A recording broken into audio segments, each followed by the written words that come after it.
You lied today. Maybe it was something small, a little "I'm fine" when you really weren't, or a polite nod that pretended to understand when you didn't.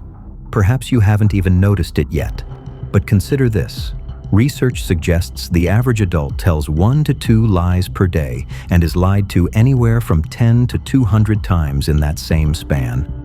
We swim in a sea of deception. And here's the kicker. Most of these lies don't even need to be told. No one is twisting our arm. No life or death stakes compel these falsehoods. Yet we still do it. Why? What on earth drives us to fabricate reality even when the truth would do just fine? In the next 25 minutes, we're going to dive deep into that question. This isn't just the usual lecture about how lying is bad. It's stranger and more fascinating than that. We'll explore hidden truths behind our lies, take a tour of the mind's shadowy corners, and uncover surprising reasons we bend the truth. We'll connect the dots between childhood fibs, social white lies, self-deception, and even the lies of nature itself. By the end, you might just question your assumptions about honesty and deceit, and perhaps catch a glimpse of the truth hiding in our lies. So, why do we lie even when we don't have to? Let's find out. Lying isn't a rarity reserved for scoundrels and con artists. It's an everyday habit for most people. One classic study found that 60% of adults can't have a 10-minute conversation without telling at least one lie, averaging about 2 to 3 lies in that brief interaction. Think about that. Even in casual chit-chat, where nothing major is at stake, more than half of us will slip in a falsehood or two. Perhaps we exaggerate our story to seem more interesting, or we pretend to know someone we don't, or we feign agreement to avoid a debate. It's often automatic. As psychologist Robert Feldman noted, people in his study were shocked to realize how frequently they lied unknowingly. It was almost reflexive. From childhood, we're immersed in a paradoxical code about lying. We're taught that honesty is noble, yet we're also taught to be polite and spare others' feelings, even if it means bending the truth. Remember being told as a kid to say thank you, the present is lovely, even if you hated the gift? We got mixed messages. Honesty is the best policy, except when it isn't. No wonder our adult conversations are laced with little white lies. We've been trained to balance truth with social nicety from the start. In fact, learning to lie is literally a developmental milestone for children. Psychologists note that as soon as kids develop a theory of mind, around age 3 or so, they begin experimenting with lying, a sign of cognitive growth and social savvy. A child's first successful lie is a small revolution. It means they've realized their mind is their own, and they can choose what reality to present. By adolescence, lying can even become a measure of social skill. One study intriguingly found that the most socially popular students were sometimes the best liars. So lying is common, maybe far more common than we admit, and often oddly rewarded by social dynamics. But prevalence alone doesn't explain why we do it. To get there, we need to peek under the hood at the strange tangle of motivations that lead us to lie, even with nothing to gain. What secret forces compel everyday people to deceive? It turns out that humans lie for a buffet of reasons, and many of them aren't what you'd expect. Some motivations are obvious. We lie to avoid punishment or blame, a behavior learned early in childhood. If a strict parent scolded or shamed you for every minor mistake, you probably learned to lie for your own safety, to dodge judgment and consequences. That habit can carry into adulthood long after the actual danger is gone, like a reflex to preempt criticism. Fear is a powerful driver. Fear of being caught, fear of embarrassment, fear of disappointing someone we care about. Sometimes telling the truth feels like surrendering control, as if we're handing the keys of our fate to someone else. One psychologist observed that for some people, telling the truth feels like giving up control because the truth can be inconvenient. It might not fit the narrative they want to project. A lie, on the other hand, lets them steer the story. However irrational it seems, a lie can feel like a shield, a way to steer how others perceive us. Other lies come from a softer place. We don't want to disappoint or hurt others. Paradoxical as it sounds, a lot of lying is actually driven by love or empathy. In a recent study on lying motivations, the top 3 reasons people reported for telling lies were: 1. Altruistic reasons, to protect someone else from harm or hurt. 2. Pro-social reasons, little lies to smooth relationships or make others feel good. And 3. Avoiding judgment or shame. In fact, this study found the biggest reason people lie is to help others. That's a twist. We often assume lying is mostly selfish, but here we see a more complicated picture. Think about the comforting lies we tell. No, you haven't aged a day, or I love this gift, or you were great out there, when they clearly stumbled. We tell these lies not for personal gain, but to spare someone pain or give them hope. You might call them white lies, but their impact can be surprisingly profound. Sometimes a gentle lie can be an act of kindness that oils the gears of human interaction. As philosopher Eric Dietrich put it, lies are the social lubricant that keeps society functioning smoothly. And imagine how awkward things would get if we abruptly lost that lubricant. Of course, not all lies are noble or kind. Some are downright selfish or malicious. People lie to impress others or boost their image, to claim credit or advantage they haven't earned. Job applicants polish their resumes with half-truths. Daters embellish their stories to seem more interesting. In Feldman's research, men most often lied to make themselves look better, while women's lies more often aim to make someone else feel better. We also lie to get what we want, whether it's a reward, money, or simply to get out of an awkward situation. And then there are those puzzling lies told for no clear reason at all. Compulsive liars, sometimes called pathological liars, will lie habitually, even when the truth would cause no harm. Why? In their mind, the lie often does matter, at least to them. They might place enormous importance on trivial issues and thus feel a lie is justified. Or they lie out of pure habit. Lying has become their default setting. For some, lying brings a strange thrill or a sense of winning by getting someone to believe a falsehood. A small subset of people even enjoy deceiving others for its own sake.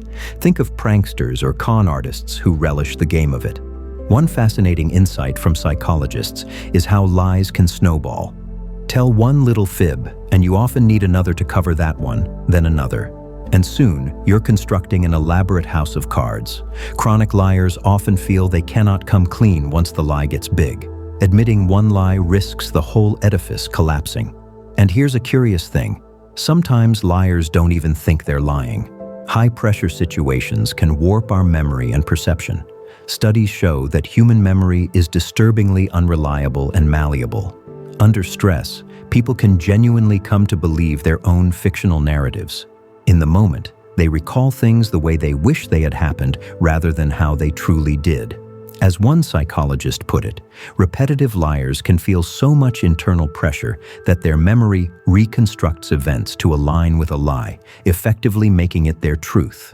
And if reality doesn't cooperate, well, they want it to be true so badly that they'll ignore facts and cling to the lie anyway. We humans have an astonishing capacity to convince ourselves of nearly anything if it serves our needs. Let's step back. We have lies born of fear, love, ambition, habit, insecurity, even boredom. We lie to protect ourselves, to protect others, to gain advantage, or just because we can. And often, we lie because telling the truth feels harder or more uncomfortable in that moment. But all this discussion of conscious lying barely scratches the surface. Because some of our most insidious lies are the ones we tell without even realizing. The lies we tell ourselves. It's one thing to lie to others. But what about the lies we quietly feed ourselves in the privacy of our own minds? Self-deception is its own rabbit hole, and it runs deep. Have you ever stayed in a bad situation and told yourself, "It's fine, I'm okay with this," even though a part of you knew you weren't? Or convinced yourself an obvious red flag isn't a big deal? We humans are masters at lying to ourselves to avoid painful truths. Psychologists call this cognitive dissonance.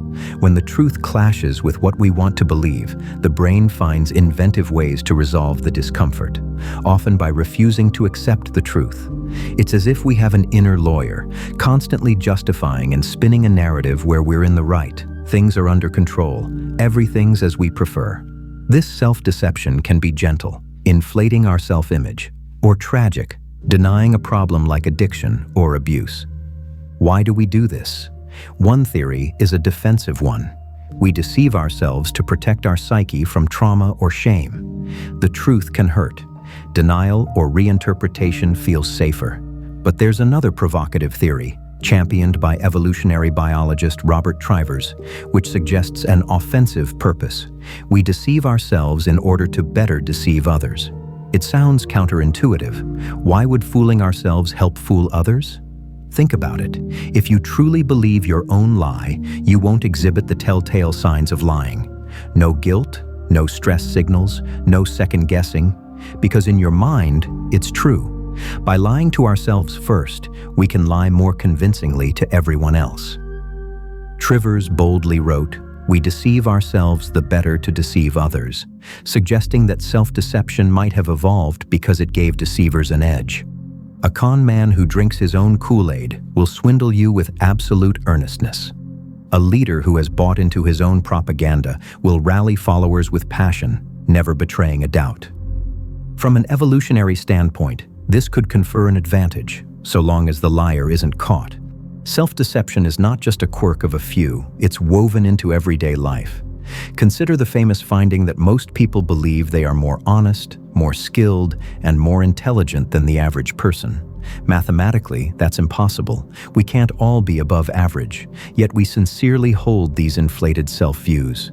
In one survey, over 90% of people claimed they were above average drivers, including people who had been in multiple accidents. And yes, in that meta-analysis, people even rated themselves as more honest and moral than others. The irony is rich. The majority of us are likely deceiving ourselves about how honest we are. It's a harmless delusion in some ways, a little confidence boost, but it underscores how our minds readily construct comforting lies.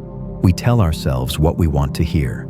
We might rewrite memories to cast ourselves in a better light, or gloss over our faults while magnifying others.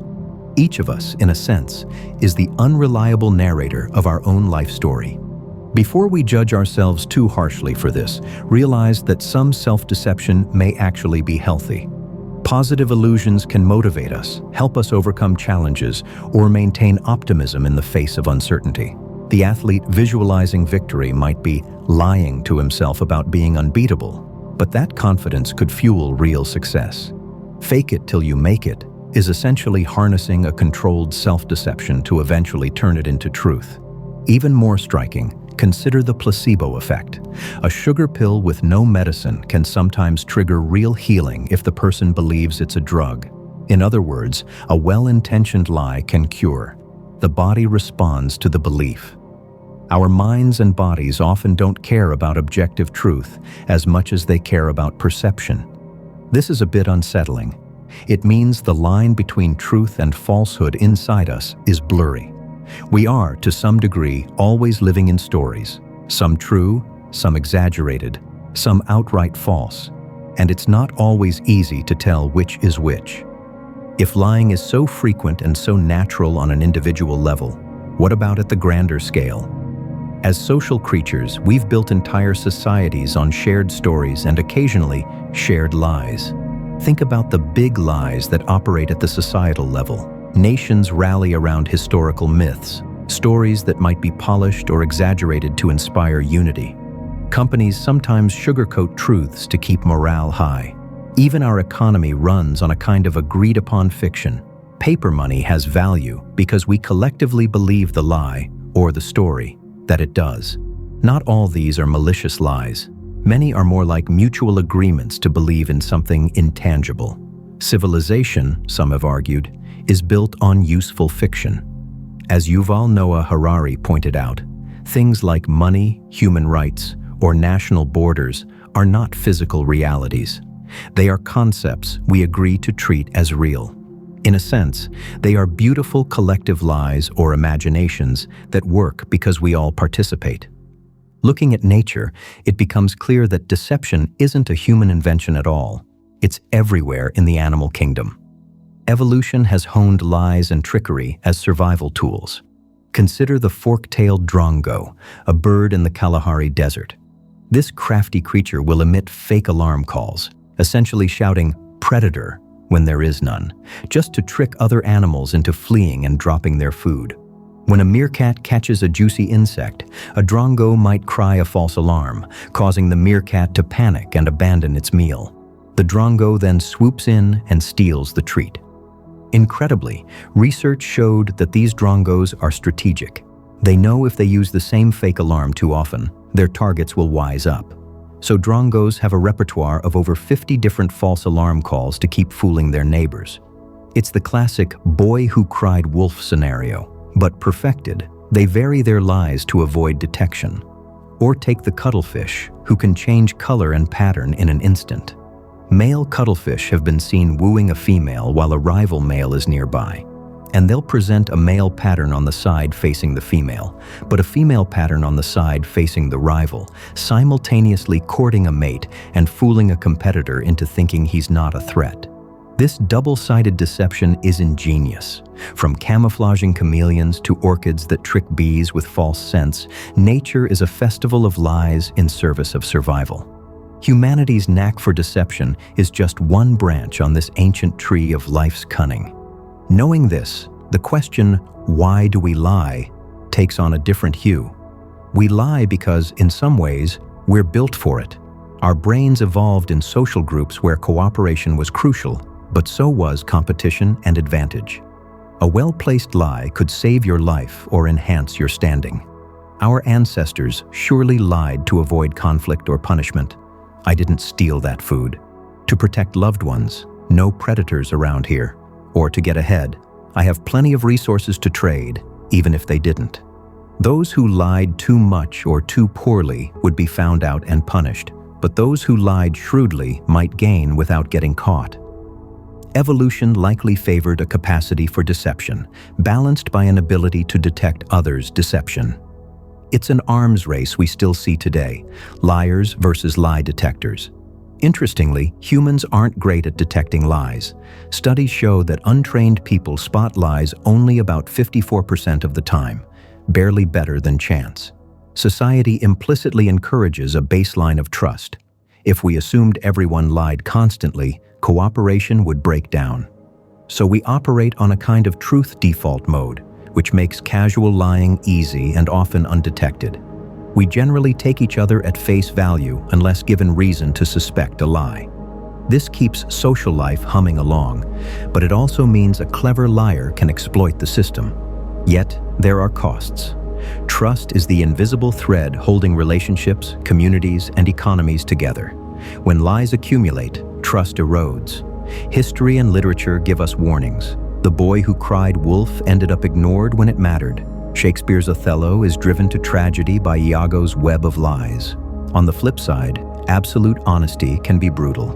Would society function if we all suddenly told the unvarnished truth all the time? It's a provocative thought experiment. Imagine a day where no one lied, every hidden opinion voiced, every social nicety discarded. The results might be humorous at first, no more fake compliments or polite excuses, but likely chaotic and hurtful. Perhaps that's why we lie even when we don't strictly have to, because some lies grease the wheels, keep the peace, or maintain morale. In moderation, they can be like medicine for social anxiety and conflict. But when lying becomes excessive or purely self-serving, the same behavior turns toxic, corroding the very trust that makes those lies effective in the first place. It's a delicate balance. No discussion of lying is complete without pondering the moral paradoxes it presents. We've seen that not all lies are equal. Some are intended to help, some to harm, some to protect oneself, some to protect others. This muddle has kept philosophers busy for ages. Is it ever ethical to lie? The German philosopher Immanuel Kant famously took an extreme stance. For Kant, lying was always wrong, no exceptions, even if a lie could save an innocent life. In a thought experiment, Kant argued that if a murderer knocked on your door asking for your friend whom they intend to kill, you are morally obliged not to lie. You should not deceive the murderer, even to save your friend. To many of us, that sounds absurd. Our common sense says, of course, you lie to the murderer. But Kant believed that truthfulness is a sacred duty and that one cannot control the consequences of a lie. What if, by some chance, your friend had slipped out the back door and the murderer is misled by your lie and ends up encountering them? Most people, and most other philosophers, disagree with Kant on this and allow that lying can be morally right in exceptional cases, especially to prevent great harm. This is where concepts like the noble lie or virtuous lie come in. The idea that a lie told for a good cause might be not only excusable, but laudable. Plato discussed a noble lie in the Republic, a myth told to maintain social harmony. And as we saw, surveys suggest many lies are told for pro-social, altruistic reasons, which complicates the blanket "lying is bad" narrative. There is also the paradox that we say we value honesty, yet we reward and even enjoy certain lies. We admire actors who lie convincingly in their roles. We applaud magicians and novelists for deceiving us in entertaining ways. We often want to be lied to in those contexts. We suspend disbelief gladly. And consider our social rituals. If your friend asks, "Do I look okay?" most of us will lie if the true answer would hurt them, and we consider that the right thing to do. Honesty can clash with other values like kindness, loyalty, or compassion. So we navigate a moral gray zone, lying when we feel it serves a higher purpose and chastising lies that feel selfish or harmful. The very same act, telling an untruth, can be villainous in one context and virtuous in another. This ambiguous moral terrain leads to some head-spinning questions. If a lie brings about a good outcome, is it still wrong? Conversely, if a truth causes needless pain, is it still right to speak it? There is no easy answer, which is why lying remains a topic of endless debate and introspection. One thing is certain, lying is a double-edged sword. It can forge connections, as when you lie to protect someone's feelings, or destroy them, as when betrayal of trust comes to light. It can be a tool for social harmony or a weapon of selfishness. So, why do we lie even when we don't have to? After this winding journey, the answer is as complex as human nature itself. We lie because we're afraid of consequences, of judgment, of hurting or being hurt. We lie because we're hopeful, hoping to be seen in a better light, hoping to protect those we care about, hoping maybe the lie might somehow become truth. We lie out of habit, convenience, malice, love, insecurity, and sometimes sheer whimsy. Lying is a feature woven into the fabric of our psychology, our evolution, and our society. It is neither wholly evil nor entirely benign. It's a tool we use, for better or worse, to navigate the world of other humans. Yet, perhaps the most interesting insight is what our lies say about the truth. Behind every needless lie is a truth that we find uncomfortable. The friend who lies about what they had for lunch. Maybe the truth was boring, or they wish their life sounded more exciting. The person who lies about an accomplishment. Perhaps the truth is they crave respect they feel they haven't earned. Even white lies reveal truths. The lie you told to spare someone's feelings shows that you truly care about them. In a strange way, our lies leave breadcrumbs to our deeper values, fears, and desires. As the saying goes, the easiest person to deceive is oneself. But if we pay attention, our deceptions can illuminate what we really care about. We hide behind masks, yet those masks are sculpted by the contours of what we're hiding from. In the end, lying is a human constant, as ordinary as breathing, and occasionally as necessary. But it remains a double-edged mystery. We yearn for honesty, and still we find ourselves weaving lies both little and large. Perhaps the final paradox is this. Our lies are often an attempt to grasp a better reality, to bridge the gap between who we are and who we wish to be, between the world we have and the world we want.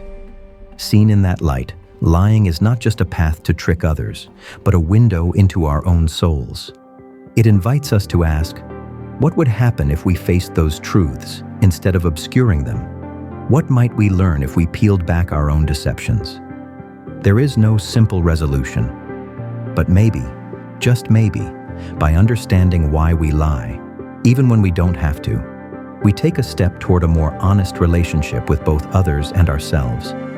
And that is a truth worth pursuing. Thank you for watching, and stay curious.